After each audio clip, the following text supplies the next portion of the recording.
smallest one possible, CH2OH. So where should my feet go? Who's the highest priority? My highest priority is here, so that's my head.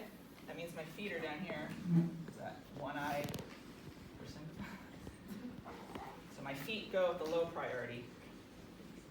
And that's how you make sure you don't switch up your left and your right. So you're figuring out over there, looking down. That means when my feet are this way and my head is this way, my right hand is the H. Yeah, the H. So coming out is my right hand, going back is my left hand, right? If you have to do that step, you can. And the right hand is the H, the left hand is the OH. So the one that I just drew on the board has the H on the right, the OH on the left. So that would be this one, right? And so to write that as a proper fissure, we don't draw the dashes and lines anymore because the whole point of a fissure is to actually make it faster to draw the carbohydrates. So we want to be able to just draw a line and put all the hash lines across. Okay, so fissure projections, once again, I'll write that out here. The vertical line represents the dash because there's always, every stereocenter faces away from you on the main chain. So every time you're looking down a carbohydrate chain, you're letting the main chain face away from you, and the OH and H face at you. The horizontal lines represent the wedge. And in the fissure projections, the biochemists use, specifically carbohydrate chemists, use a different designation to assign the isomers. So yes, we have R and S. They do something similar. So at the bottom, which R and S is still valid, but this is just faster. So if the stereocenter closest to the bottom, right, so in this case there's only one stereocenter, but it's always the one closest to the CH2OH. If it has the alcohol on the left, which is this one, then that monosaccharide is L. So this is the L glyceraldehyde. If the alcohol is, oops, let's do that. If the alcohol is on the right, then the monosaccharide is D.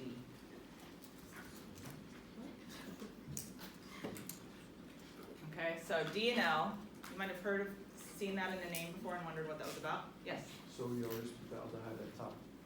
Aldehyde's always at the top, it's the highest priority, yeah. Or the ketones, some sugars and ketones instead, yeah. But the carbonyl is at the top. The CH2OH is at the bottom. And we can see why, right? Because this is lower priority because it has only one bond to oxygen. This has two bonds to oxygen, higher priority. So now, hopefully on the next page, we can understand why they like fissure projections so much. Not just because of that. So, yes, these are sugar joke. He's our mascot for this chapter. Okay.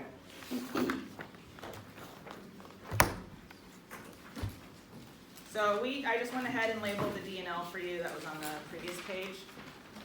But D and L, if you have a D of one and an L of the other, it's the same as saying you have an R of one and S of the other. They're enantiomers. Naturally occurring, it's interesting, there are no L aldoses. So nature is very much chiral. I mean, you could imagine some really interesting sci-fi chemistry books you could write where there'd be another planet where there was only L carbohydrates. And so we would be the enantiomeric version of them. How would that change everything? It'd be kind of interesting, anyway.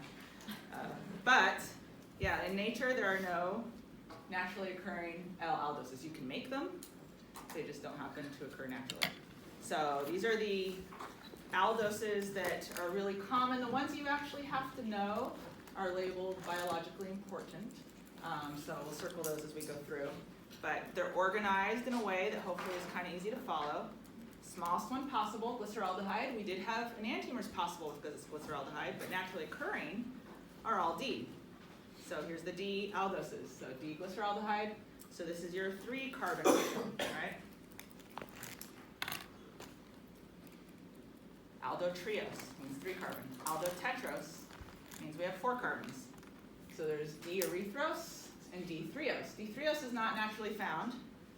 It just has a name because it's possible for it to exist. Because remember, 4 carbons means the 2 middle are stereocenters. That means you have 2 of the 2 stereoisomers. Half of those are D, therefore there's only 2 on this page. Right? There's the 2. You increase that number of stereocenters, then definitely, or carbons, you're going to have the increased number of stereocenters and consequently more isomers. So the aldopentoses, 5 carbons, are, that's where we get to some really well-known ones. So I want you to know this one, to be able to recall this one. That's ribose, lyxose, oh no, sorry, that's not it. Glucose, of course, and galactose. Those are the 3 I want you to be able to recall, and if you have to draw other isomers, it would be based on knowing those. And so we'll do some examples of that soon.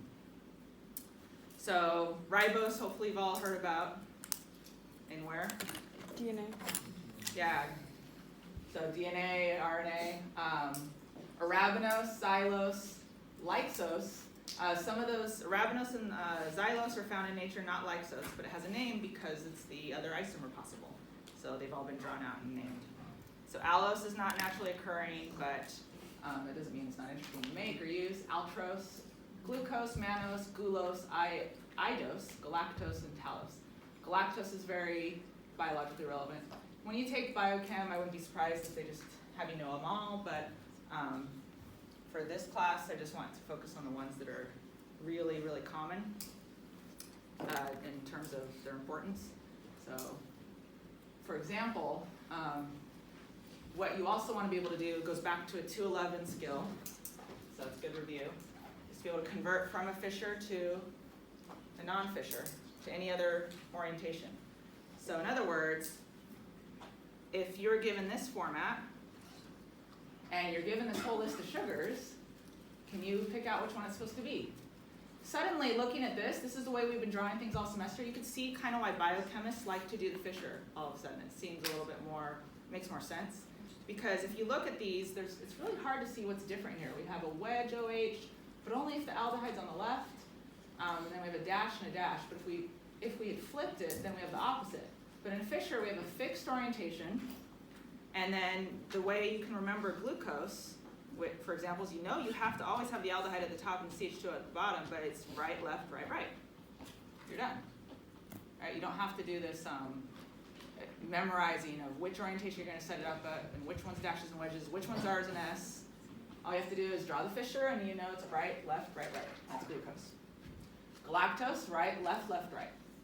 So there are clearly isomers at that carbon.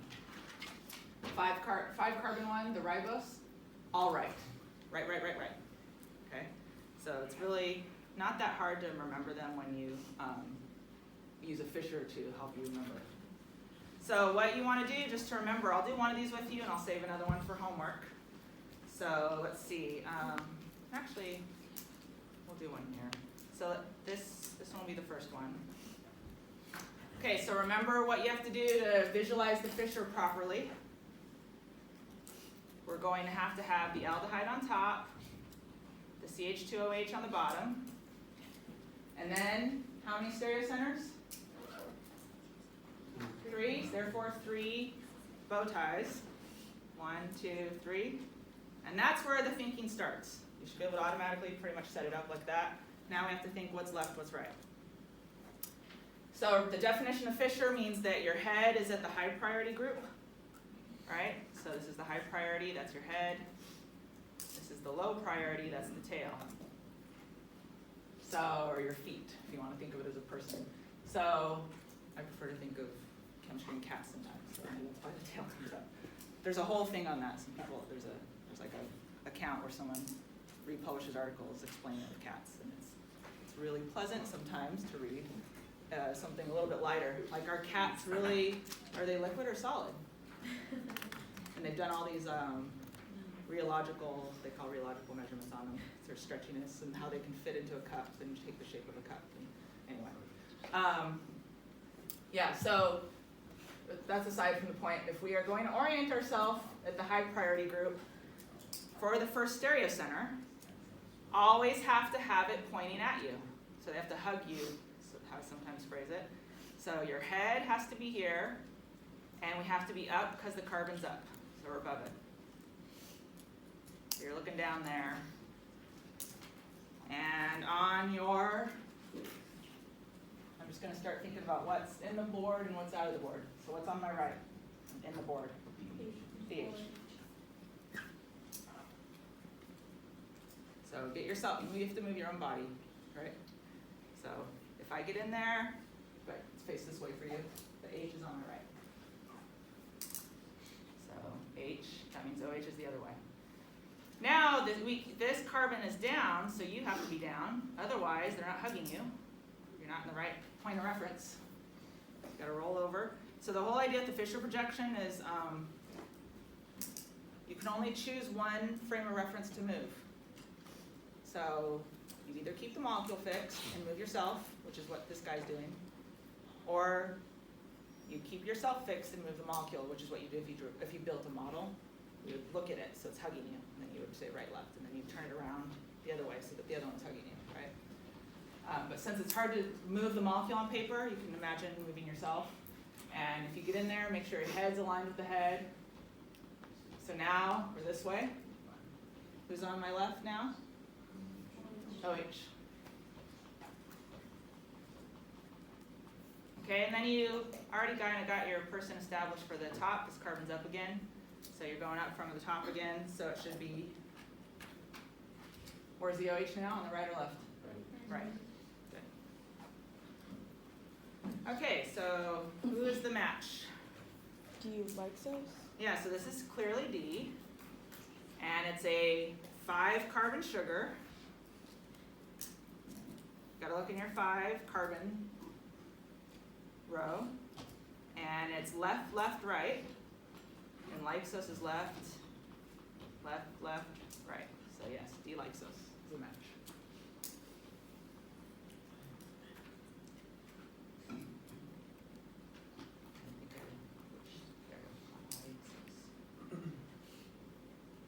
Okay, this one has one level a little bit harder about it. See if you could do the same exercise, and then see if you have enough information to identify what it is.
Did we get a winner?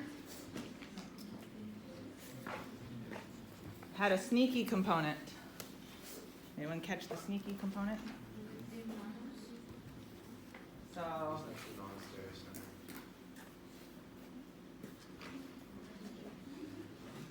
Let's work this one out. See where you match me as I go. So it's a 1, 2, 3, 4, 5, 6 carbon chain, 4 stereocenters, right? So CHO at the top, CH2, OH at the bottom. You don't give the H2s a bow tie because they are not a stereocenter. So by definition, the horizontal lines are only for stereocenters. So that's carbon 1 and 6. I need 2 through 5. 1, 2, 3, 4. That's 2, 3, 4, 5. Okay, so if you're going to match my answer, I have left, right, right, left for the OHs.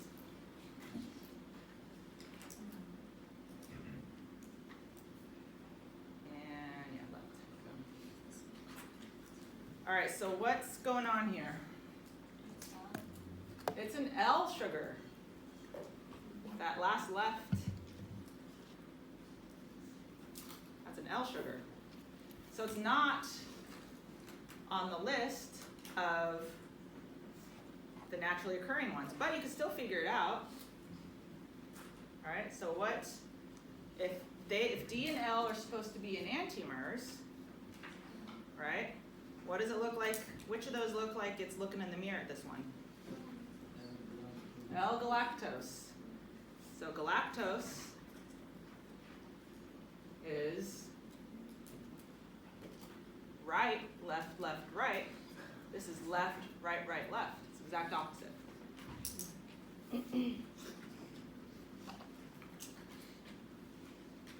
So we did have enough information, even though it wasn't just a simple matchup sort of game. So L-galactose. So that's just to prove that when you have the enantiomer, everything is the opposite, not just one stereocenter. If one stereocenter was the opposite, what would it be?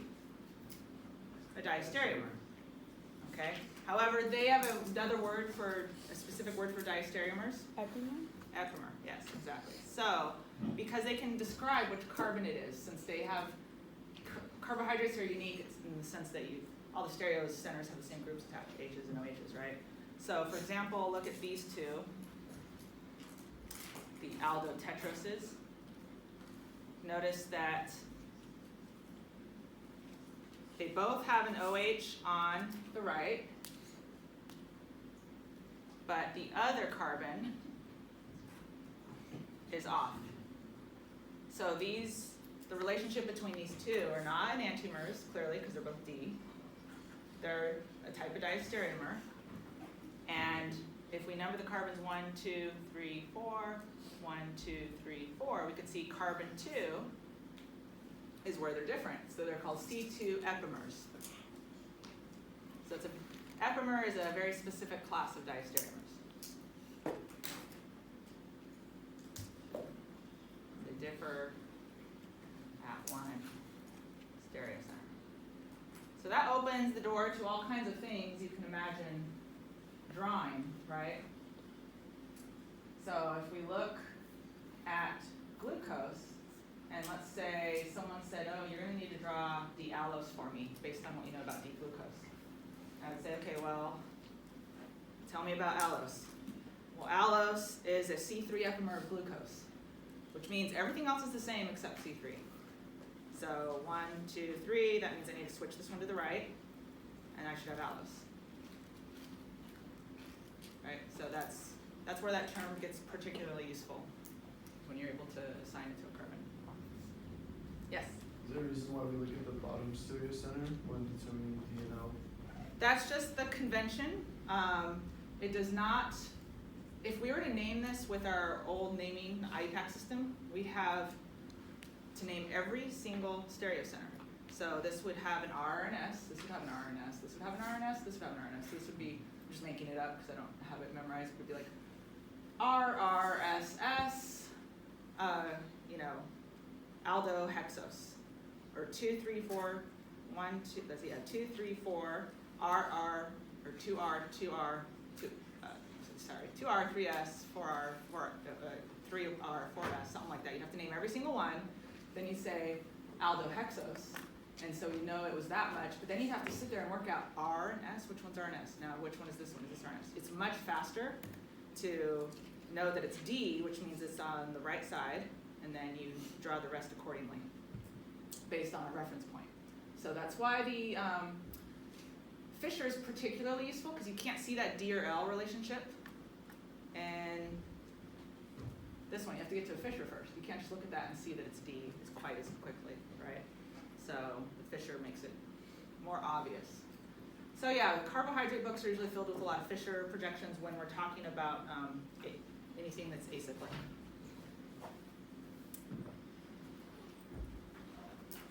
Okay, there's only one important ketose. That's one you should know. D-fructose. So just look at the difference between it and the aldoses. Ketose has a ketone. It doesn't have the aldehyde at the top. We still draw the Fisher with that carbon at the top because it's still higher priority. Right? This carbon is higher priority than this carbon because this carbon is attached to a carbonyl as opposed to, they're both attached to OHs, so that's not the point of differentiation, they're both attached to hydrogens. But this carbon is attached to a carbon with an OH and one bond oxygen. This carbon is attached to a carbon with two bonds of oxygen, right? So this is the higher priority group. So it just moves the degree of unsaturation over 1, because remember we always have a degree of unsaturation in a carbohydrate. So the ketose here is fructose. Okay, this is all like bringing some old stuff back in with new. The way that we're going to look at the acyclic versus cyclic version of the carbohydrates has to do with a familiar reaction that I alluded to back when we first covered it, but this is where I promised it would come back. Good old hemiacetal formation. So that's the foundation of how you can convert between the acyclic and the cyclic carbohydrates. You may have just noticed in glancing, if your biology textbook actually gave you molecular structures, you might have seen a lot of cyclic carbohydrates. And this is where they would come from. They're in equilibrium with the acyclic version. And for the sake of clarity, I copied and pasted this one out of our hemiacetal section. The only difference is between this and a carbohydrate is that all of the carbons here don't have the extra stereocenter on here. So we'll do an example with that too down below. But as you can see, in a carbohydrate, every carbon would have a dash or wedge with an OH. But the head would be the same, the tail would be the same. So I just kind of want to focus on that skeletal portion first to see if we can remember how we form that. So anything that can act as an acid, which I'm fine with defining as H+, because it just depends on where we're talking about it. The body supplies its own acid. It's not going to be TSOH. And you pull off a proton, you always activate the carbonyl. It's the same mechanism we've done before. Always activate carbonyl first when an acid's around.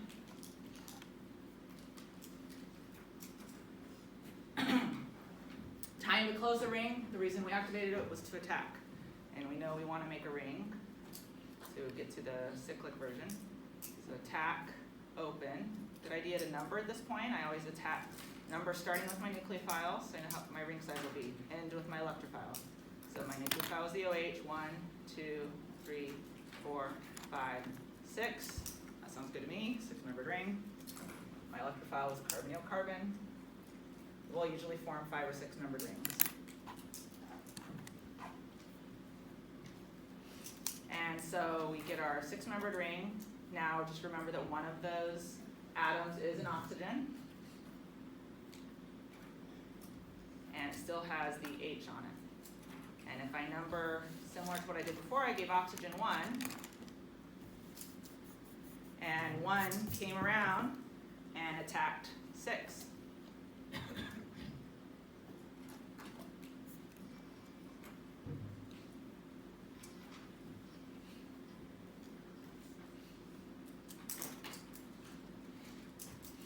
Now, I guess it's good I did this, because this is something that sometimes causes confusion when we close a ring.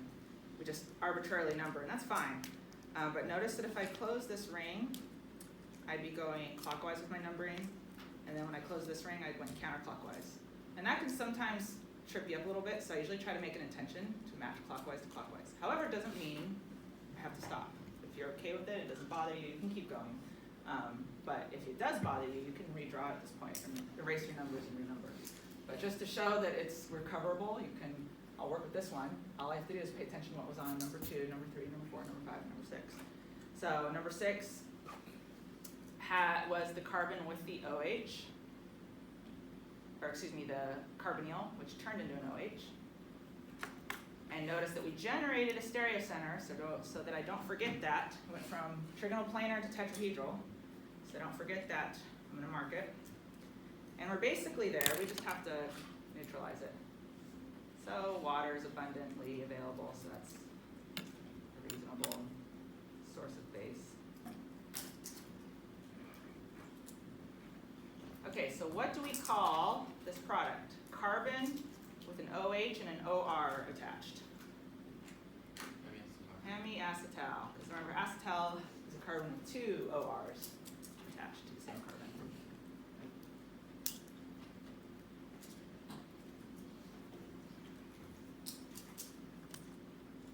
Even better yet, when we draw our product, and since it's a 6-membered ring, we are more than likely going to have to do a chair. I like to put my oxygen in the corner, but everyone has a little different preference of where they like to start things. My favorite chair is usually oxygen in the corner, and then I flip it as needed. So remember, with chairs, I start with 2 sets of parallel lines going the way that one chair is going to go, and then I fill in those 2. Those have to be parallel. And then the other, last final third set of parallel lines is here. And I actually made them almost touch, but that's still, so if I made a fatter chair, it'd be slightly better, but I know that I'm not an artist, I don't expect you to be, just try to keep your angles reasonable, right?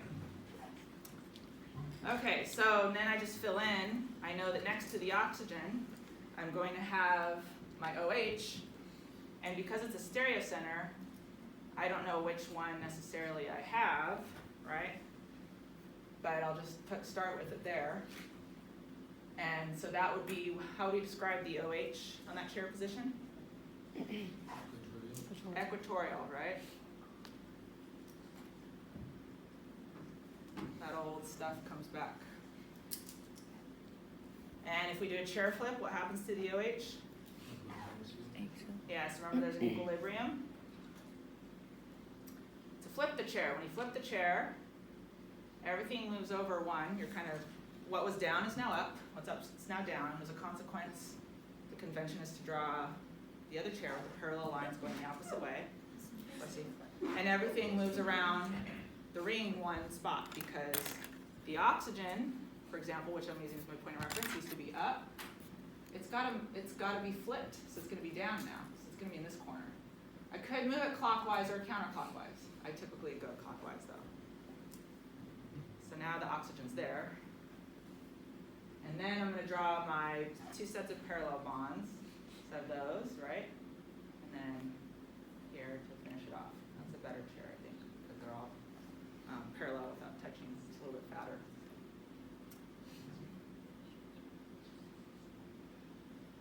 All right, then since I moved down my oxygen down to the left, my OH is going to move up to the left because the OH used to be on the down carbon. But I maintain the same relationship. My OH is always above my H once I define it that way. So since I've decided to draw this particular stereoisomer where the H is above the OH, I must keep that relationship true in the chair flip. So on an up carbon, your up position is axial, and then your equatorial is always parallel to the opposing parallel side of the chair. So in other words, this bond is parallel to those. And now I can fill in up versus down. My OH was above the H.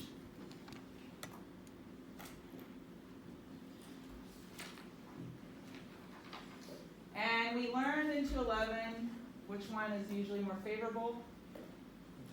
Equatorial. Yeah, it's usually the equatorial for bigger groups, right?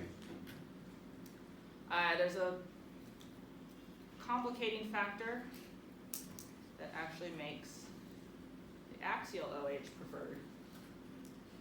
And so we'll look at that in a little more detail. I'll put up a slide with some three-dimensional models for you.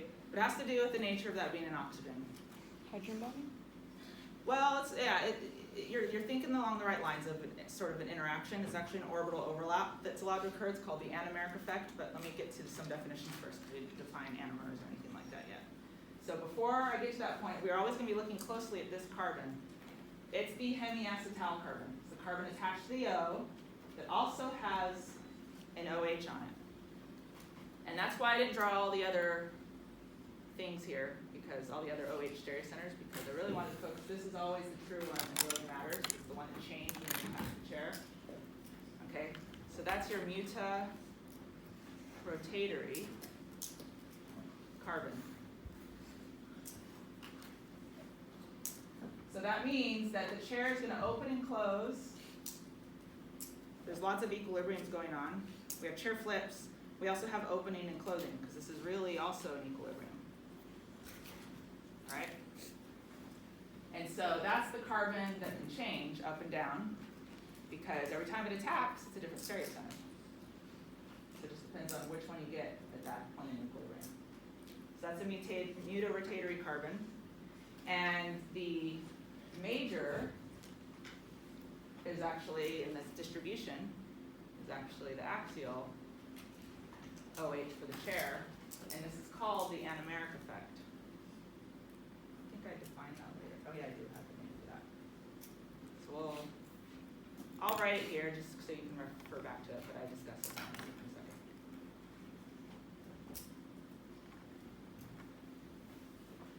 Okay, so I'm going to do this with a real carbohydrate now, but I'm not going to do the whole mechanism. You can practice that if you want to, because we already went through it, the steps in great detail here. We're just going to draw the product.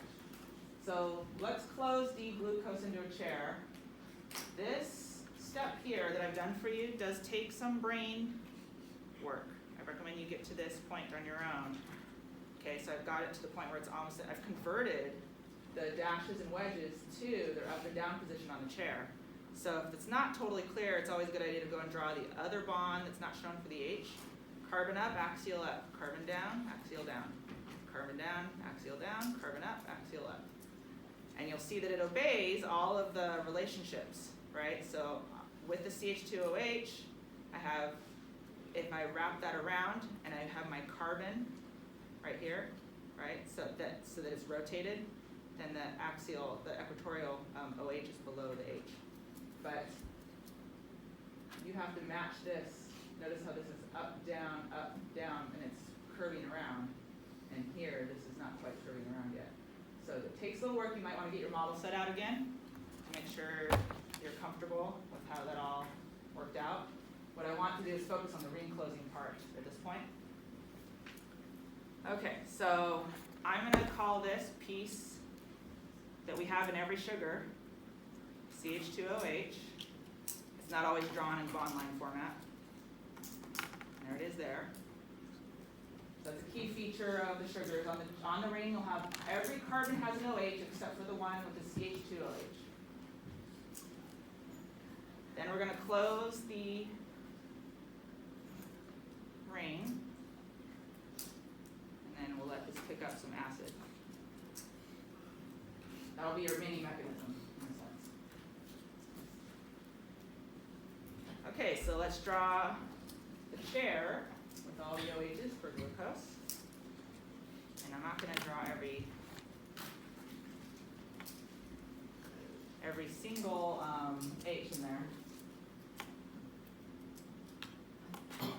Okay, so what you might notice that it's set you up for is all of the groups on glucose are equatorial.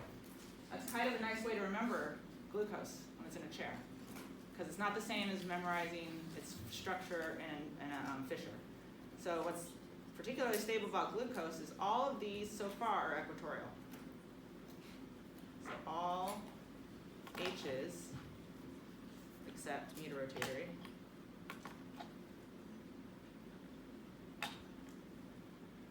must be equatorial for glucose.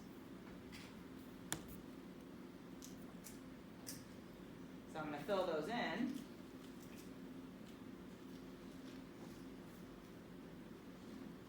So I'm drawing only the equatorial positions in.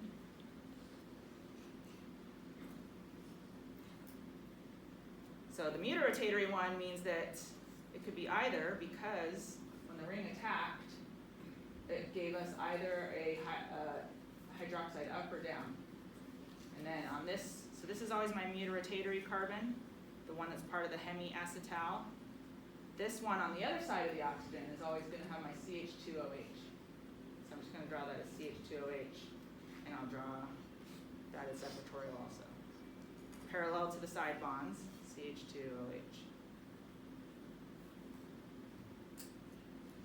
So all OHs are equatorial? On glucose, all OHs except mutirotatory. OH or H?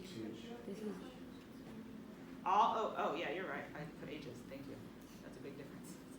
All OHs except mutirotatory must be equatorial. That's what happens when you convert the linear to the cyclic. It has that consequence.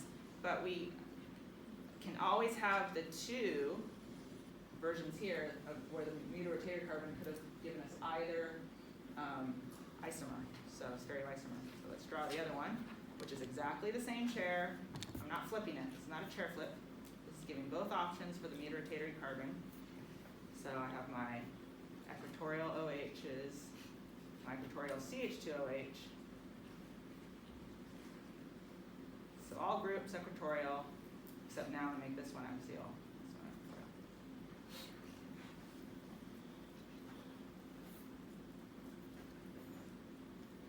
equatorial. Okay, so when we have a ring, I pointed out some important carbons to look at. Nothing really happens in the ring formation with these guys, right? It's really what happens here that can change.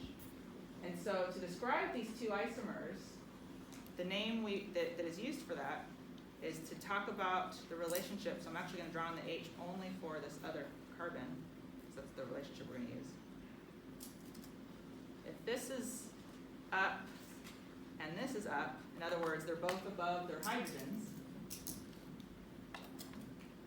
they're cis to each other, right? Then we call that beta.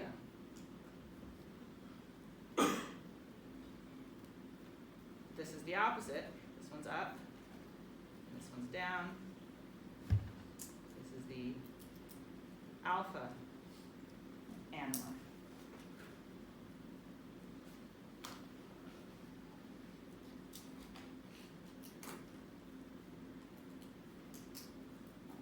Now, how did we call this? We started with D-glucose. Is this not D-glucose anymore? It's still D-glucose. Who decided it was D? This guy. This guy decided it was D. This guy's here. Still D-glucose. It should make sense that just because it formed a ring doesn't mean it's not D-glucose anymore. So what are the relationships between these two isomers? Everything, the D part's the same. Everything else is the same. It's the mutirotatory carbon that's different. That's why we describe this relationship. Once it's in a ring, it's either alpha anomer or beta. So those are related by anomers, and I'm going to give the full name eventually. So in order to get to the full name, we'll have to put down some words. Okay, so the major product is going to be the axial OH on the mutirotatory carbon. We also call that the anomeric carbon, because it determines the different carbons. So these are anomers.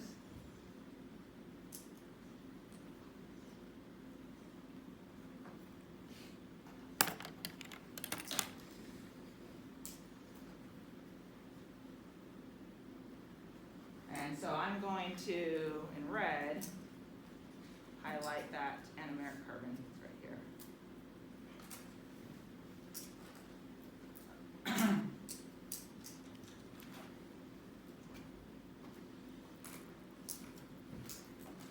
Okay, once we form a ring, it might look familiar to a heterocycle you had to memorize the common name of a while ago.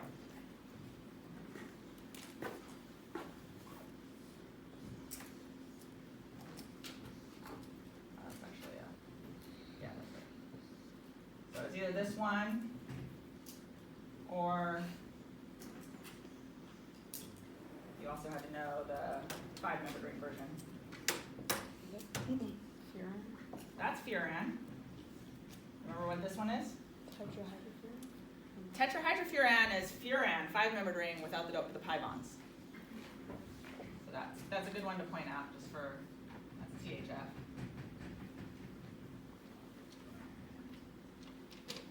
Every time I see a movie and it's THX, I feel like they're gonna say THF, you know, that like sound system. It just kind of permeates everything you see. But yeah, THF is based on furan. This is a 6-membered ring. It's called, you might recognize it once you see it, this is pyran. So the 6-membered analog of furan is pyran. Those will come up, both of those will come up soon. So when we form a ring with the carbohydrates, it's a 6-membered ring with an oxygen. It's very similar to that. It's called a pyranose, generically speaking.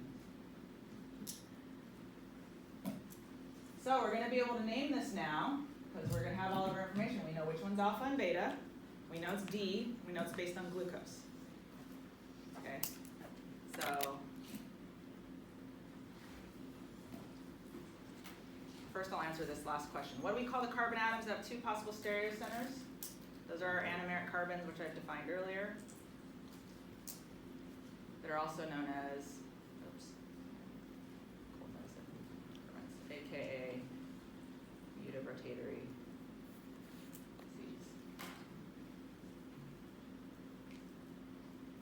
Okay, so you have to take the anomeric carbon into account. Does it give you an alpha or beta relationship with its OH, to the CH2OH? In other words, are they cis or trans? So we're going to name these two. This one is D-glucose, but it's a ring. So it's D-glucopyranose, to say it's the ring form. And which of the 2 possible rings is it? It's the beta. So that rules out all the other variables. Beta, D, glucopyranose. So if someone tells you that, you have all the information you need to draw the right ring. You draw a chair with an oxygen in it. You make all the groups equatorial. And you make sure when you do that the CH2OH is up as well as the anomeric carbon OH, right? Because it's beta. So something to note that makes chair drawing easier when you're doing some homework is that the only other thing that sometimes changes if it's D versus L, and remember that D versus L is determined at this carbon. And that carbon has the CH2OH. It turns out all D sugars have the CH2OH up, and that's a pattern you recognize when you're doing enough of the homework. So, but I'll write it here just because hopefully that'll kind of be something you can connect the dots with when you're doing it. So D sugars, all D sugars have CH2OH up in the chair.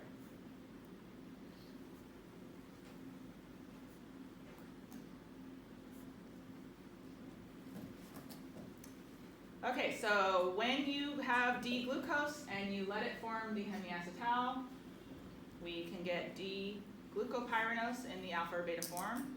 So the other one that we have to name still is this guy over here.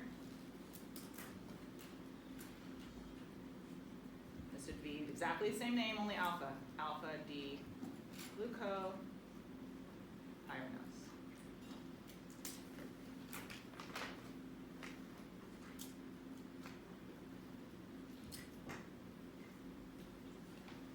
Now this whole idea of why the anomeric carbon likes to have the axial OH should be counterintuitive. So I have some slides that you can look at on Canvas that have better pictures than I can really draw. But it has some pictures showing, this is just data showing how the equilibrium is actually favored. It's not 100%, but it's still, it's definitely major. So the box, so this is not in your reader. These are on Canvas. You can go look on Canvas if you, or print them on Canvas if you want. But what happens is you have stabilizing interaction when you're allowed to have the O group, OH or OR, axial. So notice that our dipoles, if you do your good old Vesper theory, we have our tetrahedral oxygen, and it doesn't always, it's easy to forget it's not that it's tetrahedral because those lone pairs, and between the lone pairs, you could draw the vector for the dipole. And if it's equatorial, you magnify the direction of the charge. And so the oxygen's also pulling out electron density this way. So you make a really electron-rich region, which is less stable. Remember, nature doesn't like concentrated charge, it likes distributed charge. So to minimize the dipole, you don't really see how that can come in effect until you look at orbitals of where those lone pairs would be. And you see that the lone pairs would give us a dipole this direction, but you force it to be axial, it actually is favored because it allows not only for this to be down, but you can also get an empty orbital from carbon, kind of like hyperconjugation, only the opposite.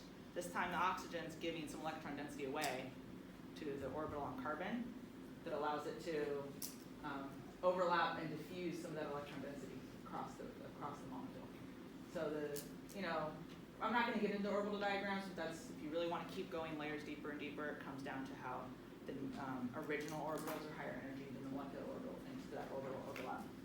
So what I'll do here, just for the sake of our notes, is I'm going to do my best to draw that. And if it doesn't look good to you, that's what I'm trying to reference. You can look at the one on Canvas. I'm only going to draw the one that I think really kind of explains it all. I do urge you to keep one version in your notes, but just so you're not memorizing, oh, it's always better to have an axial O. It's just a weird exception. Okay, so I'm just going to draw my oxygen. I'll put in my CH2OH in a bond line format just to kind of keep it out of the way. And then I also need to draw in my equatorial OHs if I'm drawing, just because I'm keeping with glucose. And then I will draw my preferred anomer, which has the axial OH. Okay, and so then I'm actually going to draw the orbitals for the lone pairs, which we don't always do. So in putting that down, we can have that orbital overlap, right? That negates the dipoles caused by having them together.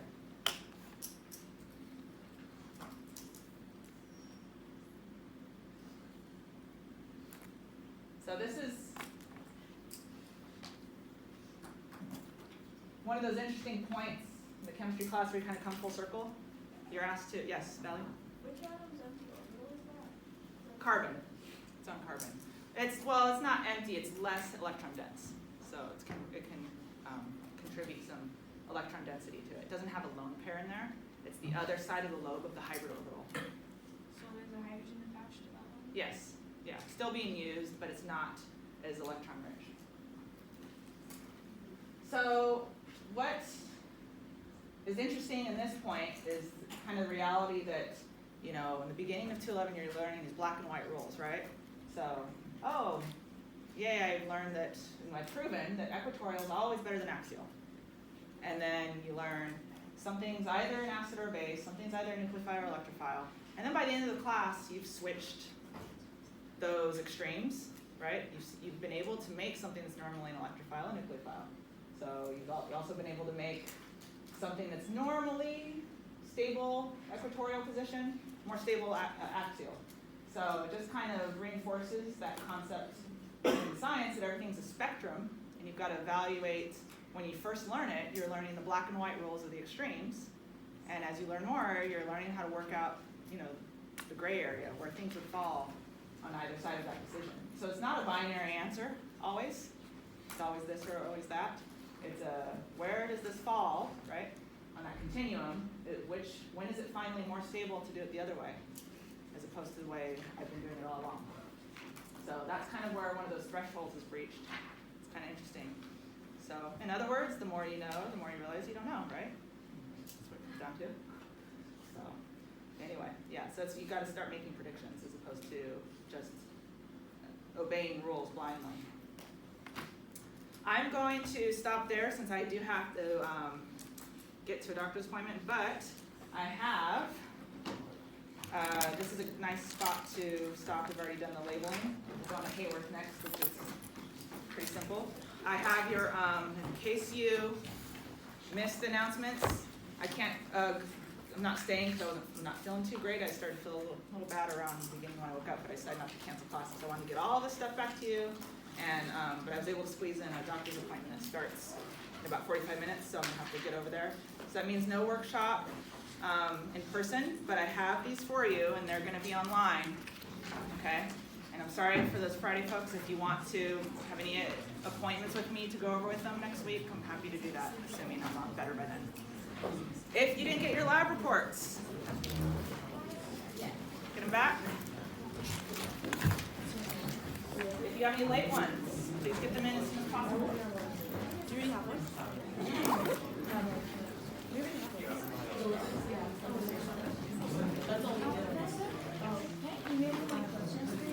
Yeah.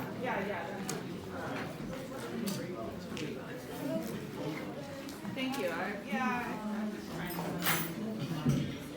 Oh, you know, everyone's struggling with my classmates all the time. Everyone. So I have no idea my distance in case, because you know, I might mix it. I got like 3 versions of. I know. Hopefully you're able to do it.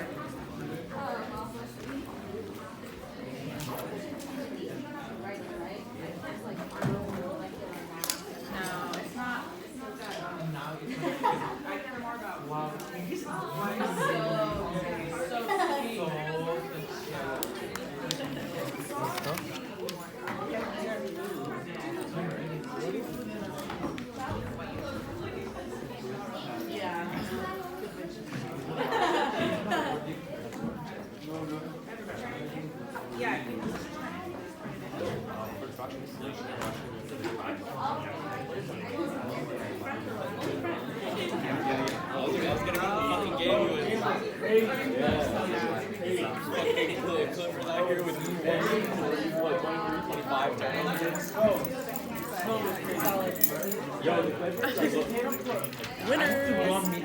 And I have to go to Gold Creek. Can you believe? Why?